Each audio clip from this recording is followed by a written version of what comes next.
네, 이번 주 아나니아 그리고 사울의 첫 만남을 통해서 우리가 교회의 공동체에 대해서 같이 말씀 나누고 싶습니다. 성도님들과 이렇게 이야기해 보면 듣고 싶어하는 말씀과 또 들어야 하는 말씀이 좀 차이가 날 때가 있어요. 목사로서도 목회자로서도 목회자가 꼭 전해야 될 말씀이 있고, 그리고 이런 말씀이 우리 성도님들이 듣고 싶어 하신다, 이런 내용들을 알죠. 예를 들어 회복, 어떤 은혜, 능력, 사랑 뭐 이런 것들을 보면 다분히 우리 가운데 회복이 필요하고 은혜가 필요해서 그런 말씀에 귀 기울이게 되는 것이 당연하겠다고 싶어요. 반면에 교회에서 말씀, 순종 혹은 뭐 교회, 공동체 이런 이야기를 드리려고 하면 그건 내게 지금 당장 나에게 현안으로 중요한 여러 일들이 있는데, 이런 생각들을 하시는 경우들이 가끔 있으시더라고요. 그런데 우리의 삶에 여러 틀들이, 뼈대들이 잘 갖춰져 있어야 우리의 삶의 다른 것들도 이해할 수 있고 함께 할 수 있거든요. 오늘 교회에 대해서, 공동체에 대해서 이제 두 번째 시간, 총 5번을 나누게 될 텐데, 우리에게 왜 이 공동체가 중요한지 소중한지에 대해서 같이 나누고, 그리고 우리가 교회가 어떻게 이루게 될 수 있을지, 어떻게 주님께서 이 교회를 통하여 우리를 사용하실지에 대해서 우리 함께 붙잡을 수 있으면 좋겠습니다. 아버지 친구분 중에서 개척을 하시면서 엄청 고생한 분이 계세요. 친구분들이 저희 부모님이 개척하셨을 당시니까 이제 뭐 80년대 뭐 70년대 말 80년대 7, 80년대죠. 뭐 그때 엄청 힘들죠. 경제적으로 발전을 해가고 있는 시점이었지만 뭐 교회라는 것이 뭐 사과 개짝 하나 갖다 놓으면 부흥하고 이런 것만은 아니었거든요. 이분이 지하에다가 개척을 하셨어요.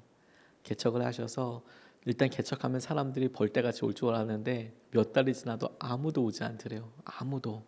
너무 힘드시더래요. 그래도 사명 하나 가지고 주님께서 내게 말씀하시는 이곳에 내가 순종해야지. 그리고 그렇게 예배의 자리를 지켰답니다. 그런데 한참 몇 달을 그렇게 보내시다가 문이 뽀로록 이렇게 끼익 하면서 열리면서 누가 지하를 이렇게 내려오는 소리가 들리더래요. 그리고 정말 한 분이 나타나셨대요. 얼마나 귀하든지, 그분이 얼마나 값지고 얼마나 놀랍든지 그런 생각이 확 들지 않겠어요? 몇 달 기도했는데 첫 번째 성도가 들어온 거예요. 너무 감사하고 귀했죠. 그런데 오셔서 너무 반가운 마음에 몇 마디 이야기를 나눠보니까 조금 이상한 거예요. 조금 이상하다는 게 뭐냐면, 이야기를 이렇게 했을 때 본인이 하고 싶은 말만 이렇게 하시는 스타일, 마음과 그리고 어떤 정신 세계에 연약함이 있으신 분이 이제 들어오신 거예요. 정상적으로 이렇게 얘기를 하고, 그래도 첫 번째니까 너무 감사하게 그렇게 예배를 같이 드리고 이러는데, 어느 날 이렇게 지나가다가 너무 어렵더래요. 주님, 왜 제게는 성도님들도 이렇게 없고 왜 저런 분 오셔가지고 이렇게 내 마음을 힘들게 하는지 모르겠다고. 근데 주님이 갑자기 예배 시간에, 그분이 잘 오시지도 않는데요, 오고 싶을 때 오시고 예배 중간에라도 가고 싶으면 가시고 그러니까 막 속도 상하고 막 그랬나 보죠. 그랬더니 주님이 기도하는데, 야, 걔가 연약하고 미쳤으니까 너한테 갔지, 정상적이면 너한테 갔겠냐, 이렇게 이야기를 갑자기 훅 하시더라는 거예요, 주님이. 그리고 가만히 생각해 보니까 이분이 결정적인 선한 일 한 가지를 하시는데, 식사 때가 되면 어디서 구걸을 해왔는지 뭐 그릇에다가 밥을 한 야씩 이렇게 가지고 와서, 목사 너도 먹어 그러면서 이제 계속 밥을 갖다 주더래요. 밥을 헌금은 못하더라도 밥을 그렇게 먹이더래요. 그러고 보니까 자기가 이렇게 어려운 시기를 보내면서 그 성도 하나 있어서 밥 같이 먹고 하나님께서 그렇게 먹이셨다, 이런 이야기를 저희 아버지를 통해서 들었던 적이 있습니다. 교회라는 곳이 참 여러 가지로 힘들고 어려운 부분들이 있어요. 그런데 목회자든 성도님이든 성도님 사이에서건 사역자 사이에서건 주님께서 기가 막힌 만남으로 우리를 연단하시고 바꾸어 가시거든요. 근데 그렇게 교회를 생각할 때 주님이 이런 연약하고 어려운 관계들을 굉장히 소중하게 생각하시고, 그리고 굉장히 귀한 방법으로 쓰신다는 점을 우리가 주목하면서 오늘 아나니아와 사울의 만남을 생각해 보고 싶어요. 아나니아는 당시에 교회에 있어서는 지도자였습니다. 목사님이었어요. 엄밀하게 얘기하면 사울과의 만남이 교회 공동체로 들어가게 된 새가족 등록한 것은 아니지만 적어도 그만큼의 의미는 있었어요. 사울이 예수님을 만나고 첫 번째로 만났던 교인이었거든요. 교회의 지도자였거든요. 그래서 그와의 만남을 통하여서 아나니아가 사울이 완전히 변화됐다는 것을 변호해 주기도 하고 같이 이야기해 주는, 그러니까 교회 안에 들어오게 되는, 사울이라는 안티크리스천에 가까운 사람을 이끌어주게 되는 그런 통로가 돼요. 그런데 오늘 본문 말씀에서 이게 우리에게 이 만남, 그리고 이렇게 주님 앞에 교회에 오게 되는 것들이 전혀 그것에 대해서 생각하지 못했던 우리를 어떻게 유익을 주는가를 살펴볼 수 있게 되겠더라고요. 첫 번째 주목해 본 게 뭐냐면요, 주님이 예비하신 만남이 있는 곳이라는 거예요. 교회와 공동체가 주님이 예비하신 만남이 있다. 8절로 12절까지 말씀을 보면 사울은 땅에서 일어나서 눈을 떴으나 아무것도 볼 수가 없었다. 그래서 사람들이 그의 손을 끌고 다마스쿠스로 데리고 갔다. 그는 사흘 동안 앞을 보지 못하는 상태에서 먹지도 않고 마시지도 않았다. 그런데 다마스쿠스에는 아나니아라는 제자가 있었다. 주님께서 환상 가운데 아나니아 하고 부르시니 아나니아가 주님 여기 있습니다 하고 대답하였다. 이렇게 등장하고 있습니다. 사울이 눈을 뜰 수가 없었어요. 그래서 누군가의 손에 이끌려서 지금 직가라고 나와 있는 고든 길이라는 곳에 가서 한 장소에 머물고 있었습니다. 그런데 하나님께서 그를 만나기 위해서 지금 아나니아를 찾아가셨어요. 그래서 너 직가라는 곳에 고든 길이라는 곳에 가면 거기에 최근에 눈멀어서 있는 애가 하나 있다. 걔를 만나라 라고 이야기하고 계시는 것이죠. 아나니아와 사울의 첫 번째 만남, 그들이 이루는 첫 번째 교제에서 중요하게 주목해야 될 것이 뭐냐면 하나님께서 이 만남을 만나게 하시고 하나님께서 이 만남에 주목하고 계신다라는 사실이에요. 우리가 공동체에 교회에 왔을 때 이렇게 생기는 만남과 이렇게 하나님께서 우리가 서로 얼굴을 면하게 하시는 것이 하나님의 놀라운 계획과 은혜라는 거예요. 그것을 인정하는 게 너무너무 중요해요. 우리가 선택한 것이 아니고 하나님께서 누군가에게 당신의 계획들을 각각 해오셔서 톱니바퀴가 만나듯이 우리가 만나게 됐어요. 하나님이 만나신 만남이라는 거죠. 제가 단기 선교 갔을 때 청년들과 함께 문경에 있는 여러 아이들에게 영어를 가르치면서 성경을 가르치는 그런 단기 선교를 한 적이 있었습니다. 미국에서 청년들도 많이 오고요. 또 우리 청년들도 많이 가서 그렇게 섬기는데 맨 마지막에 수료식 같은 걸 했어요. 문경에 있는 아이들이 2박 3일 동안 그 선생님들이랑 같이 있으면서 혹은 그런 모임들을 영어 클래스를 가지면서 성경 바이블 스터디를 했거든요. 그리고 어떤 느낀 점이 있는가, 맨 마지막에 저희에게는 간증이지만 걔네들에게는 발표회가 있었어요. 그래서 영어로 아주 짧게 It's a miracle, 기적이에요. Because 이렇게 해서, 왜냐하면 영어로 아이들이 영어 클래스였으니까 영어 단어를 모르지만 영어 표현을 하도록 그렇게 한 거거든요. It's a miracle, 기적이에요. Because 뭐뭐 때문에 기적이에요. 그 because 다음에 니네들이 한번 써봐라 이런 글이었거든요. 그런데 그 중에 여러 아이들이 뭐 이렇게 재밌는 이야기를 했지만 굉장히 아이들이니까 다 짧죠. 뭐 때문에 뭐 음식도 나오고 뭐 이렇게 나오는데 한 아이가 It's miracle, 이게 기적이에요. Because we met 이렇게 얘기하더라고요. 왜냐하면 우리가 만났기 때문에 기적이에요. 그 이야기를 어린 아이였다고 생각이 드는데 제 마음속에 그 장면이 너무 깊이 남아있더라고요. 만나게 된 것이 기적이에요. 만나게 된 게 어떻게 이런 분들과 우리가 만나고 교제할 수 있었을까요? 우리가 멀리 살 때, 지방에 살 때, 우리가 뭐 고등학교를 다니고 중학교를 다녔던 그곳을 생각해 보면 지방일 수도 있고, 그리고 뭐 저기 서울에 어디일 수도 있고, 생활 교제권이 완전히 달랐잖아요. 그런데 하나님이 여러 상황과 여건들로 지금 2020년에 4월 22일에 이곳에 딱 모아서 우리가 서로 교제하게 해주셨어요. 이 중요한 시기들을 넘어서게 해주시죠. 그리고 우리는 우리가 그것에 대해서 필요를 느끼냐 느끼지 않느냐와 상관없이 주님은 우리의 지금 이 시기에 우리가 서로 너무 필요한 사람이라고 말씀하고 계시는 거예요. 그러니까 기적인 거죠. 어떻게 이런 분들을 만날 수 있을까?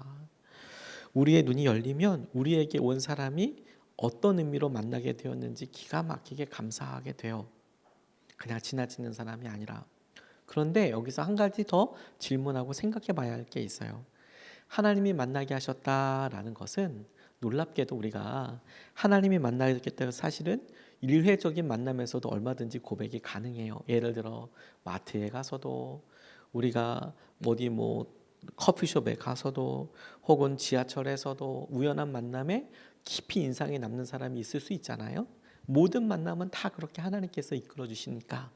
그런데 왜 교회에서의 만남은 이런 하나님께서 기가 막힌 만남들과 어떤 의미의 차이가 있을까?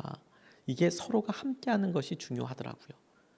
지속적인 만남이 우리 삶을 변화시키기에 한 번의 만남도 충분하지만 지속적으로 만나는 것은 우리의 성숙과 성장을 서로 이렇게 빗대보게 해요. 얼마나 자랐는지, 얼마나 변화되었는지. 아이들이 맛있는 음식 많이 먹고 나면 쑥 자라는 게 아니고요. 겨울 보내고 계속 날마다 먹었던 흰쌀밥, 날마다 먹었던 김치찌개, 된장 같은 것들이 아이가 쑥 자라게 하는 거죠. 그냥 어느 날 삼겹살 한번 많이 먹었다고 다음에 막 1cm씩 자라고 있는 거 아니고요. 날마다 맛있게 먹었던 것들이, 집밥 먹었던 것들이 그렇게 튼튼하게 하고 키를 쏙 자라게 하는 것이죠. 주님께서 우리에게 기가 막힌 사건과 만남으로 그때 우리의 삶에 그게 계기가 됐어. 주님께서 만나게 하셨어. 이런 의미들이 우리에게 날마다 있는 것도 사실이지만 교회라는 공동체는 그것이 지속적으로 만나게 되는 것을 통해서 주님께서 우리가 어떻게 성숙하고 변화되는지를 알게 해주세요. 보여주세요. 그게 주님께서 우리에게 주님이 만나게 하시는 만남을 통해서 우리에게 누리게 하시는 첫 번째 은혜겠더라고요. 두 번째로 주목해 보게 되는 것은 뭐냐면 우리를 위한, 나를 위한 기도와 순종이 있는 곳이에요. 이게 무슨 말이냐면 내가 순종하는 게 아니고요. 나 때문에 내 주위에 있는 사람들이 순종을 하고 기도를 해요. 나 때문에. 그런 의미에서 우리가 사랑의 땅이에요. 교회와 공동체는. 우리가 혼자서 믿음 생활하잖아요. 그러면 깔끔해요. 구질구질한 게 없어요. 부탁할 일도 없고요. 그냥 나 혼자서 TV 켜놓고 예배 드리면 땡이에요. 그렇죠? 그리고 나 바쁜 대로 시간 조절해서 내가 한 대로 성경 읽으면 뭔가 한 것 같은 느낌도 들어요. 그런데 주님은 우리에게 교회라는 완전한 은혜의 통로를 선물해 주신 거잖아요. 근데 거기에 보면 그 구질구질함이 너무너무 중요한 거예요. 그 구질구질함이 누군가에게 있어서 또 다른 사람에게 있어서는 굉장히 중요한 순종이 되거든요. 13절로 16절까지 말씀에 이렇게 나와 있어요. 아나니아가 대답하였다. 주님, 그가 예루살렘에서 주님의 성도들에게 얼마나 해를 끼쳤는지를 나는 많은 사람들에게 들었습니다. 그리고 그는 주님의 이름을 부르는 사람들을 잡아갈 권한을 대제사장들에게서 받아가지고 여기에 와 있습니다. 주님께서 그에게 말씀하셨다. 가거라. 그는 내 이름을 이방 사람들과 임금들과 이스라엘 자손들 앞에 가지고 갈 내가 택한 내 그릇이다. 그가 내 이름을 위하여 얼마나 많은 고난을 받아야 할지를 내가 그에게 보여주려고 한다. 이렇게 나와 있습니다. 지금 사울은 몰라요. 사울은 누군가가 올 것이다라는 이야기만 들었어요. 그런데 주님은 지금 아나니아를 설득하고 계세요. 아나니아도 주님께 이야기하고 있어요. 사울 그 사람 세던데요. 우리 죽이려고 했던 사람이에요. 이렇게 지금 이야기하고 있는 거잖아요. 근데 주님은 알고 있다. 하지만 그 사람은 내가 이방 사람들을 위해서 택한 나의 그릇이다 라고 이야기하고 있잖아요. 그러니까 사울이 전혀 모르는 곳에서 주님은 지금 아나니아에게 말씀을 걸어오시고 그를 설득하고 계세요. 야, 네가 가서 그런 수고를 해야겠다. 네가 가서 그런 용기를 내야겠다. 야, 네가 좀 참아야겠다. 야, 네가 가서 그렇게 기도해 주어야겠다. 이게 사울의 입장에서는 보이지도 않아요. 그게 뭔지도 잘 몰라요. 그 의미가 어떤 마음이 한 계단 넘었는지 사울은 지금 입장에서는 상상할 수도 없어요. 그런데 아나니아는 이게 적지 않은 마음의 부담과 적지 않은 마음의 용기를 내어야 하는, 부담을 내려놓고 용기를 내어야 하는 중요한 주님과의 통로, 순종의 통로가 되고 있다는 거예요. 그러니까 교회라는 곳이 가만히 보니까 우리 자신을 찍어놓고 이렇게 보면 주님께서 나를 만남을 통해서 놀랍게 이끌어가게 하시는 곳인 동시에 나를 위해서 내 주위에 있는 여러 사람들을 순종하게 하시고 기도하게 하시는 그런 수고예요. 그렇게 따지면 우리도 우리 주위에 있는 누군가를 위해서 순종하고, 누군가 때문에 억지로 그 일을 해야 하고, 누군가 때문에 억지로 기도해야 하고, 그렇게 서로가 서로에게 이렇게 짜져 물려져 있는 거예요. 주님께서 아나니아와 사울의 만남에 그 부분이 만남에 있어서 너무 중요한 부분이라고 이야기하신다고 생각하게 됐어요. 이런 수고들이, 목회자가 한 명 설교하기 전까지 참 많은 성도님들이 수고해 주시죠. 사역자들도 마찬가지고요. 그리고 속장님들이 어떤 일 하기 전까지 또 소금분들도 그렇고 지역장님도 그렇고 참 많은 순종들이 있어요. 그리고 그 순종들이 때로는, 그 기도들이 때로는 그걸 하는 사람에게 저 사람 알지도 못하고 저 사람이 내가 이렇게 수고하는지 모를 거야. 내가 이제 어떤 마음인지 모를 거야. 섭섭하기도 하고 왜 내가 이런 걸 지금 하고 있어야 하나 싶잖아요. 그걸 똑같이 우리 스스로도 적용해 보는 거예요. 지금 내 주위에 있는 사람들이 나를 위해서 기도하고 나를 위해서 주님께서 순종하게 하시고 나를 위해서 무언가 하고 계시는데 내가 알고 모르고는 문제가 아니고 주님께서 그런 것을 통해서 나를 위한 엄청난 순종들을, 꼭 필요한 순종들을 행하고 계신다라는 거예요. 나를 위한 기도를, 중보를, 나를 위한 사랑을, 나를 위한 참음을, 인내를 하게 해주신다라는 거예요. 제가 이렇게 짧지만 이렇게 목회를 하면서 저를 잘 따라주었던 그런 형제가 있었는데, 그런데 그 형제가 가끔 정말 저를 힘들게도 했어요. 너무 힘들더라고요. 참 서로 좋아하고 믿고 사랑하고 그러는데 잘 이야기가 되고 그리고 잘 할 수 있다 싶은 때 가끔 가다가 너무 마음을 어렵게 해요. 힘들죠. 그러면 반대하고 뭐 이야기를 하고 목사님 할 말이 있어요. 얘기하기 시작하면 어렵죠. 어려워요. 그런데 정말 힘드니까 기도하다가 알게 됐어요. 저는 걔 때문에 제가 너무 힘들다고 생각했거든요. 이게 너무 힘들다. 쟤를 위해서 기도할 때마다 내가 너무 힘들다. 그런데 지나고 나니까 아이고 그 형제도 저 때문에 엄청 힘들겠더라고요. 둘 사이의 관계에 혼자만 힘든 게 어디 있어요. 둘이 같이 힘든 거지. 그러니까 어지간히 힘들었겠더라고요. 내가 이렇게 힘든 거 보니까 쟤도 너무 힘들었겠구나. 저 때문에 얼마나 힘들었을까. 사실 그런 많은 사람들의 참음과 말도 안 되는 강제적인 인내, 그거 사실 저 때문에 한 게 아니라 하나님 때문에 한 거잖아요. 같은 교회에 있다는 것 때문에 그것이 어떤 의미인지 어떤 수고인지 모르는 상태로 그렇게 참았을 수도 있어요. 근데 결국에는 그런 과정들을 통하여서 저는 지금의 그래도 이 정도의 모습이 남아 된 거고, 그분들도 그렇게 지났더라고요. 그걸 주님께서는 굉장히 중요하게 생각하세요. 아나니아와 사울을 보니까. 지난 2007년에 세상을 떠나셨지만 빌리 그레이엄 목사님의 아내였던 루스 그레이엄 사모님이 있어요. 그분이 남편과 함께 참 여러 일들을 많이 하기도 했지만 이분이 묘비명을 이렇게 정하셨대요. 그분이 했던 일과 상관없이 우연히 차 타고 가다가 딱 정해서 적어놔. 내 묘비명 했으면 좋겠다. 한참 이제 운전을 해서 가는데요. 그런데 공사 중인 고속도로, 공사가 한창인 고속도로를 이렇게 만나게 됐다는 거예요. 꽤 긴 구간을. 그러니까 막아놓잖아요. 막아놓고 이제 돌아가라고 이렇게 표시해놓고 사람들이 이제 그 경광봉 흔들면서 지나가라고도 얘기하고 이게 좀 한참 지나가는데 또 미국은 땅덩어리도 크니까 아마 길게 늘어졌나 봐요. 그러니까 뭐 중간 중간에 뭐 미안하다, 뭐 피해를 끼쳐서 미안하다, 뭐 이렇게 있다가 쏘리 이렇게 나오다가 맨 마지막 표지판이 보이더라는 거예요. 그 공사가 다 끝난 다음에. 공사가 끝났습니다. 참아주셔서 감사합니다. 이렇게 쭉 길게 이제 길에서 공사가 되니까 맨 끝에 공사가 여기서 이제 끝났습니다. 참아주셔서 감사합니다. 이렇게 쓰여 있더라는 거예요. 근데 그게 루스 그레이엄 여사의 묘비명이래요. 공사가 끝났습니다. 참아주셔서 감사합니다. 참아주셔서 감사합니다.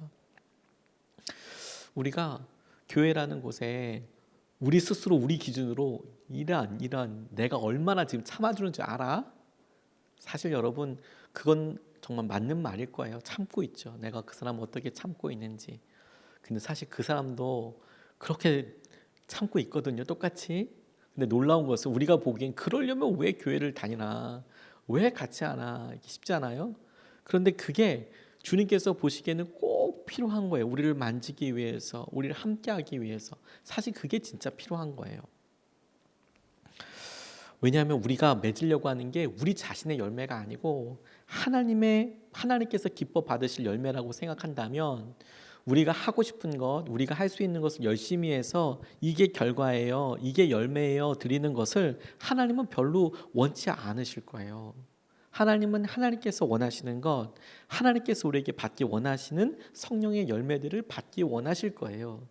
그러니까 여러분 우리가 언제 사랑하게 돼요? 정말 힘들고 어려울 때 사랑하게 되고 참게 되고 넘어서게 되잖아요.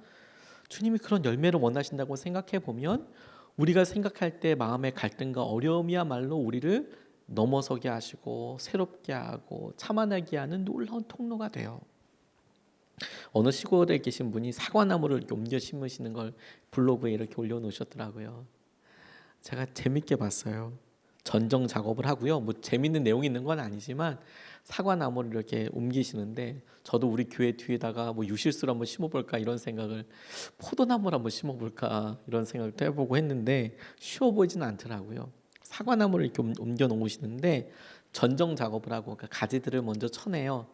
가지들을 살려두면 얘가 물이 빨리 마르기 때문에 죽을 수 있거든요. 그래서 전정 작업을 하고 그다음에 죽은 나무를 캐내고 어린 나무를 이렇게 심는데, 그리고 그 전해에 심었던 나무를 이제 옮겨 심는 거예요. 잘 자랐기 때문에 그 자리에 딴 어린 나무를 심겨놓고 거기에 이제 자랐던 이 사과 나무를 딴 데다가 이렇게 옮기는 거예요.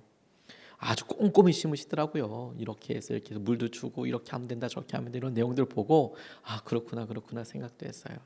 근데 그렇게 쭉 이야기하면서 그분이 이렇게 이야기하시더라고요. 그렇게 심고 나면 이 나무가 2년에서 3년 정도 기다려야 열매를 맺는다 이렇게 이야기하시더라고요. 그렇죠? 사과나무 유실수를 옮겨 심어요. 그러면 바로 그해 열매가 나지 않고요. 2년 3년 기다려야 돼요. 그리고 2년 3년 기다려도 그게 맛있게 먹을 수 있는 열매가 된다는 보장도 사실 정확하게는 없어요. 왜냐하면 처음 심었을 때는 한 6년 기다리기도 한다 하더라고요. 그러니까 처음에는 지력이 약해서 뿌리가 약해서 이게 맛있는 게 또 많이 나지 않거든요. 그래서 그냥 따서 그냥 버리곤 한답니다.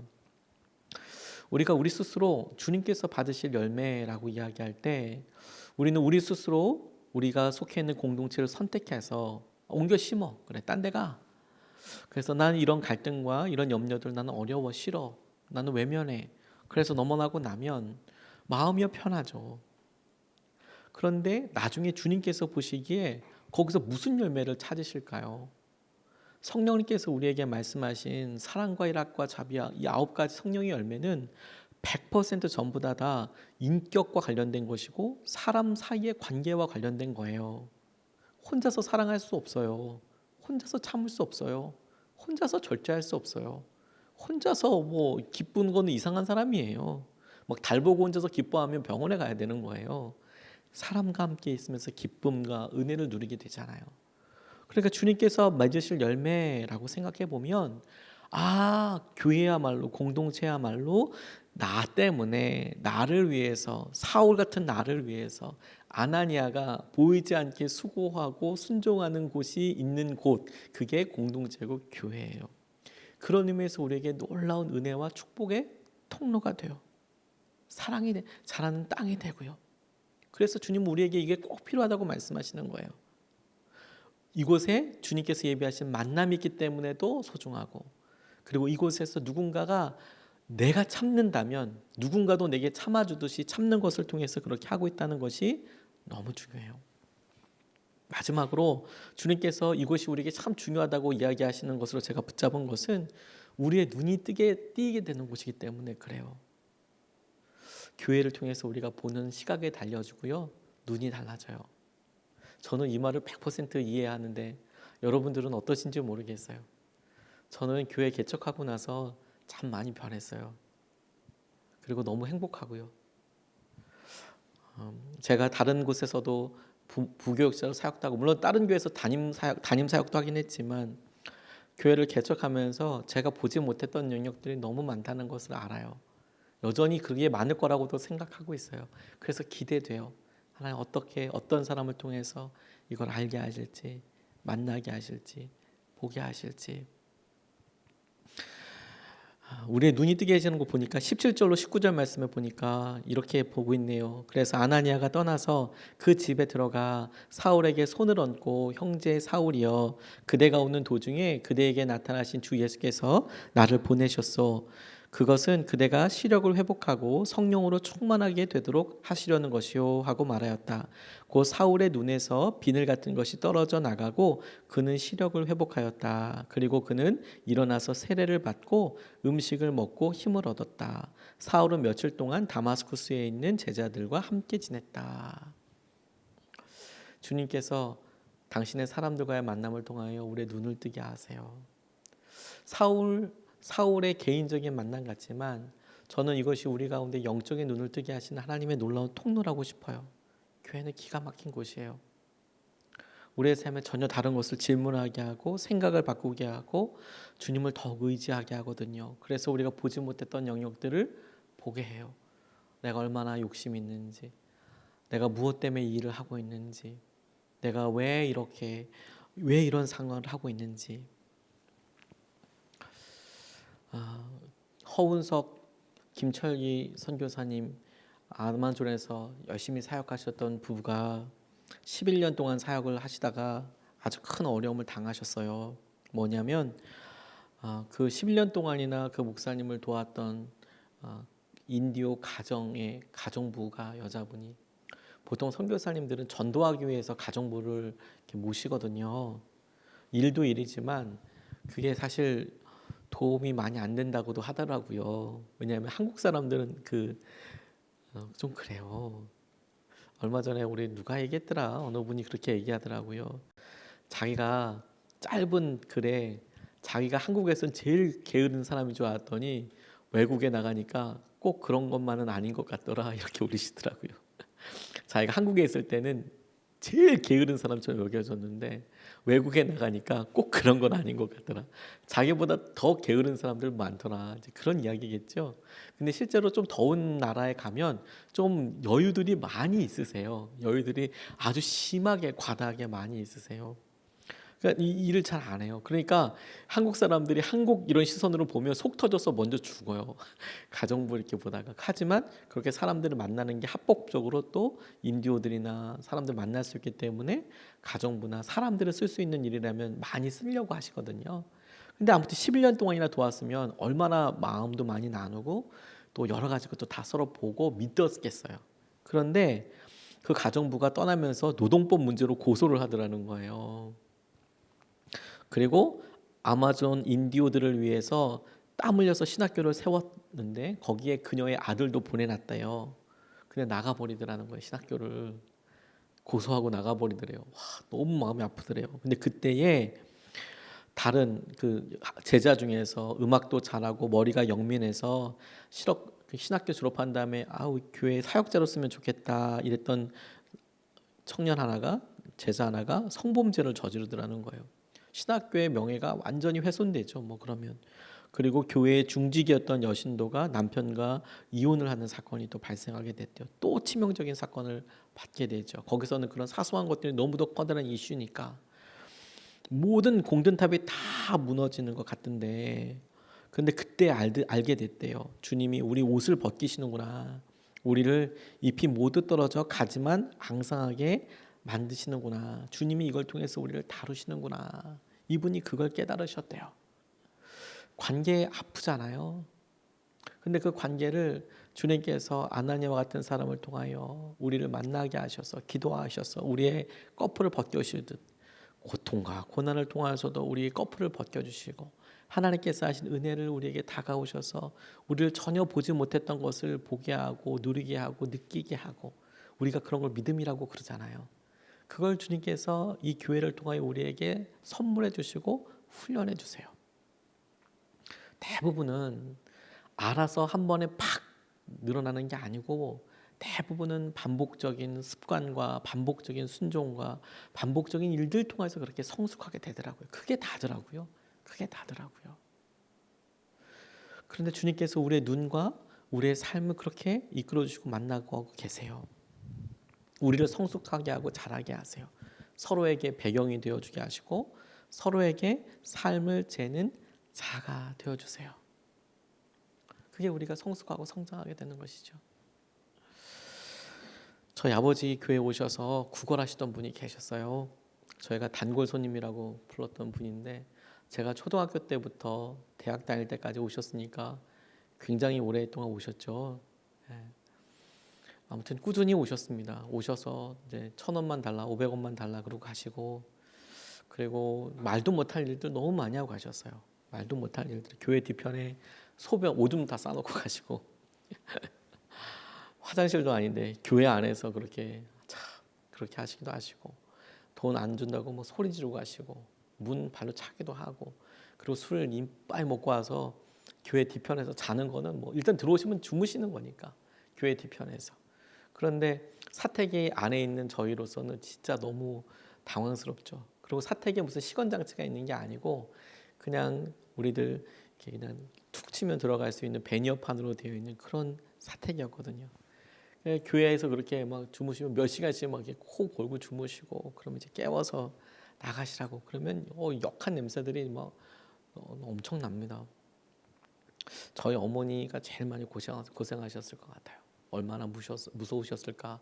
아버지 없고 그럴 때는 저도 무섭고 그랬는데요. 그런데 저도 이제 크니까 대학을 들어갈 때쯤 되니까 그분을 진짜 뭐 거의 10년 가까이 만난 거죠. 만나고 나니까 그분도 뭐 절 알 거예요. 서로 이름은 모르더라도. 또 어느 날 정말 또 술을 또 이빠이 드시고 오셨어요. 뭐 돈 달라부터 시작을 해서 뭐 교회가 이럴 수 있냐. 그러니까 그분도 참 10년을 거기서 그렇게 돌아다니면서 수금을 그런 식으로 하실 정도면 엄청난 의지력이라고 싶어요. 진짜 대단하시다. 심지어 교회들이 돈을 모아서 그분 집도 얻어드리고 그랬거든요. 근데 술 마시는 게 더 좋으시대요. 네. 그러신 분이었어요. 근데 그날은 뭐 그냥 주사도 심하시고 냄새도 심하시고 막 그런 거예요.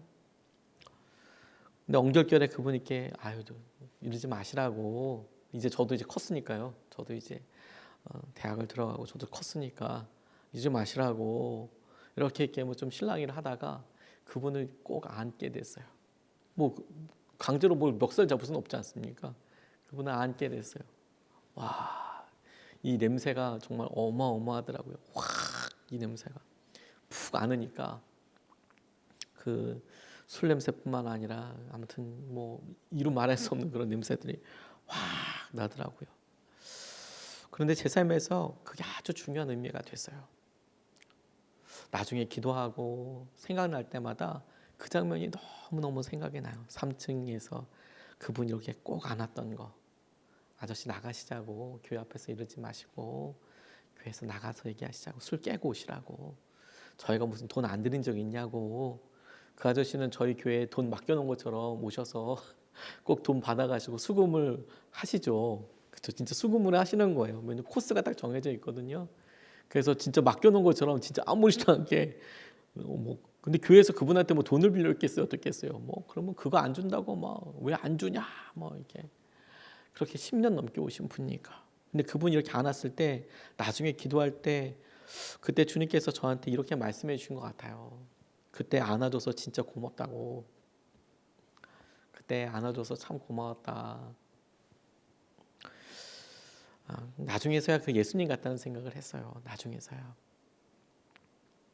10년 동안 교회에 그분은 성도도 아니고 그냥 술 먹고 오셔서 소주값 받을 곳, 뭐 라면값이라고 이야기하지만 분명히 소주 사주셨을 그거 받으러 오시는 곳 10년 동안이나 단골, 성도도 아니죠. 오죽하면 단골로 불렀겠어요. 교회에서 뭐 교회 단골은 성도님 아니에요? 근데 단골 오셨어요. 근데 그분마저도 제 삶에 있어서 예수님을 알아보게 하고 제 삶의 중요한 것들을 고백을 바꾸게 하시는 놀라운 통로가 되더라고요. 교회는 여러분, 주님께서 우리에게 주신 은혜와 축복의 통로예요. 그리고 오늘 두 번째 시간에 우리가 같이 붙잡은 게 뭐냐면 그 교회는 우리를 위해서 꼭 필요해요. 우리를 자라게 하고 그리고 우리가 하고 있는 수고와 다른 사람들의 수고를 통해서 우리를 성숙하게 해주는 모판이 돼요.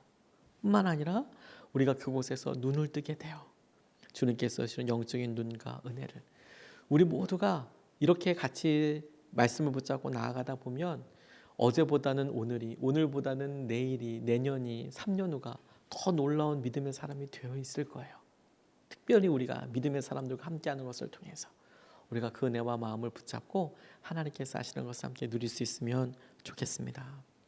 우리가 이 말씀 붙잡고 같이 기도하고 싶어요.